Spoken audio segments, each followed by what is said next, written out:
आदरणीय प्राचार्य महोदय, सम्माननीय शिक्षक वृंद और आज़ाद भारत की नवीन पीढ़ी के बालक बालिकाएं, प्यारे बच्चों, आज आज़ादी के 75 वर्ष पूरा करके भारत आधुनिक समय में, जिसे 21वीं सदी का दौर कहा जा रहा है, उसमें प्रवेश कर रहा है और पूरी दुनिया में भारत अपनी युवा शक्ति के लिए जाना जा रहा है।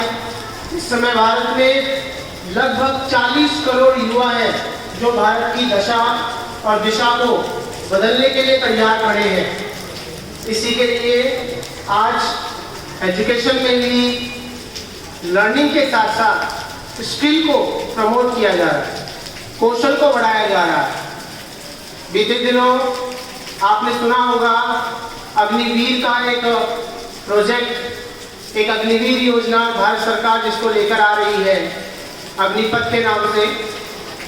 वह हमारे भारतीय वीर सैनिकों के लिए है जो हमारी भारतीय सेना में अपना सहयोग देना चाहते हैं, भागीदार होना चाहते हैं। ये उनके लिए है। क्या तैयारी है बात में? क्यों वो अपना सर्वस्व भारत के लिए लुटाने के लिए तैयार रहते हैं? क्या है भारत, क्या है एक राष्ट्र? इसके बारे में अर्थशास्त्र में चाणक्य ने सप्तांग सिद्धांत दिए हैं, जिसमें शासक के साथ साथ सेना को भी एक प्रमुख हिस्सा समझा है। जिस प्रकार एक राष्ट्र न केवल ऐतिहासिक दृष्टि से अपना सिरमौर होता है, बल्कि भौगोलिक रूप से भी उसकी एक अलग पहचान होती है। मैं अपने भारत को बहुत अतुल्य समझता हूँ। उसके पीछे इसकी भौगोलिक दृष्टि भी है। उत्तर में हिमालय, तीनों ओर से समुद्र से घिरा हुआ। विष्णु पुराण में इसके बारे में कहा गया है,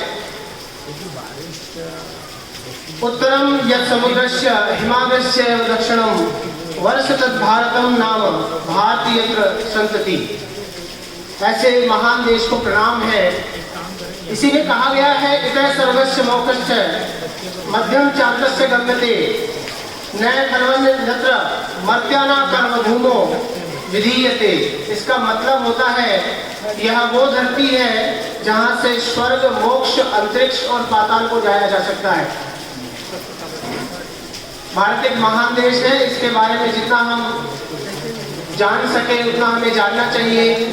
इसको बनाने में जिन महापुरुषों का योगदान है, आज हम उनके प्रति इस अमृत महोत्सव को जो मना रहे हैं, भारत सरकार ने जो आज़ादी का अमृत महोत्सव कार्यक्रम चलाया है, वह उन महापुरुषों के शौर्य और पराक्रम के बारे में हमें अवगत कराता है। हम उनके योगदान को याद करें और उनके लिए धन्यवाद ज्ञापित करें, तो आज हम खुली हवा में सांस ले पाते हैं। आपको मैं कुछ रोचक जानकारियां बताना चाहूँगा। भारत पहली बार 1948 में युद्ध की विभीषिका से जूझा, 1962 में, उसके बाद 1965 में, उसके बाद 1971 में। लेकिन एक अचरज की बात रही कि इस विभीषिकाओं में जो मरने वाले जो हमारे योद्धा थे, वीर महापुरुष थे, जो शौर्य पराक्रमी सैनिक थे, उनका कहीं भी कोई नामोल्लेख नहीं था। इसका एक जीता जागता उदाहरण हमसे आगे कहीं ब्रिटेन था, जिसने 1931 में इंडिया गेट बनाया, प्रथम विश्व युद्ध में भारत के सैनिकों के पराक्रम की यादगार के लिए। उसके बाद 1971 में माननीय प्रधानमंत्री इंदिरा गांधी जी के द्वारा अमर जवान ज्योति को स्थापित किया गया नई दिल्ली के ऊपर। 1971 में जो भारत पाकिस्तान के युद्ध विभीषिका में जो मरे हुए सैनिक हैं, शहीद हैं, उनको याद करने के लिए उसी कड़ी में भारत सरकार में वर्तमान जो प्रधानमंत्री हैं, उन्होंने 2019 में एक ऐसा स्मारक, एक ऐसा संग्रहालय बनाया है, देश को समर्पित किया है, जिसे देखने पर आपको अद्भुत एहसास होगा। इसे भारत सरकार का राष्ट्रीय युद्ध स्मारक कहा जाता है, नेशनल वॉर मेमोरियल कहा जाता है, जो नई दिल्ली में इंडिया गेट के ठीक सामने है। वहीं पे आपको हैदराबाद हाउस, बड़ौदा हाउस, ये सभी हाउस है, उनके बीच में आपको ये मिलेगा युद्ध स्मारक। ये 4 चक्रों में बना हुआ है। सबसे पहला चक्र रक्षा चक्र, उसके बाद में त्याग चक्र, उसके बाद वीरता चक्र, उसके बाद अमर चक्र। सब चक्रों की अपनी अपनी एक विशेष पहचान है। जैसे रक्षा चक्र, इसमें पेड़ ही पेड़ लगे हुए हैं चारों तरफ, जैसे हमारे सैनिक होते हैं, हमारी पूरे देश की रक्षा करते हैं पेड़ों की तरह अडिग खड़े होकर। तो रक्षा चक्र जो चक्र है वो हमें ये इंगित करता है। वीरता चक्र और त्याग चक्र, ये दो कड़ियां हैं। इसमें एक में सारे जो सैनिक हैं, अब तक युद्धों में जो मरे हुए जो शहीद सैनिक हैं, लगभग 26,000 सैनिकों के नाम स्वर्णिम अक्षरों से लिखे हुए हैं। तीसरी पंक्ति में आपको नौसेना, वायुसेना और थल सेना, इनके शौर्य और पराक्रम की गाथाएं कांस्य चित्रों के माध्यम से बताया गया है। और चौथे चक्र में एक ऐसी ज्योति है, एक अमर ज्योति है जो कभी बुझती नहीं है, वो अमर है हमेशा।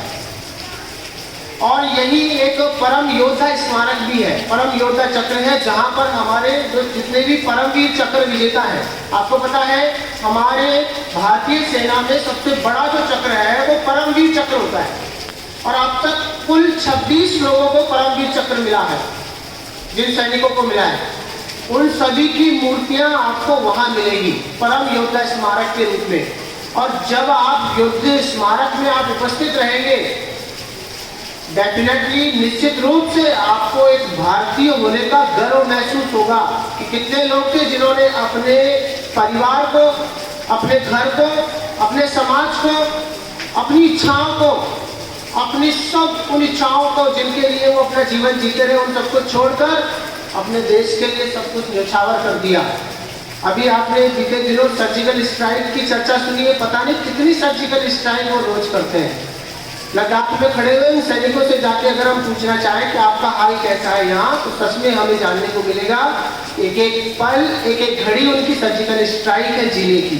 वो आपके लिए जीते हैं, हमारे लिए जीते हैं। इसलिए आज का जो आज़ादी का दिन है, ये उन सैनिकों को, उन सब महापुरुषों को जिन्होंने हमारे लिए बहुत कुछ किया है, चाहे पुराने समय से और मध्यकाल में हो या हम आधुनिक काल में जी रहे हैं, यहाँ तक जिनका भी हमारे लिए योगदान है, आज हम सब उनके लिए हाथ जोड़ के नमन करते हैं, धन्यवाद ज्ञापित करते हैं और वे विश्वास दिलाते हैं उनको कि जिस देश को आपने हमको सौंपा है, हम इसको अच्छे रास्ते पर, प्रगति पथ पर लेकर चलेंगे। और आने वाला दिन मैं समझता हूँ भारत का है, आने वाला देश, आने वाली जो पीढ़ी है भारत की, वही आगे विश्व का निर्माण करेगी। इसलिए हम सद्मार्ग पे चलें। धन्यवाद। जय हिंद, जय भारत।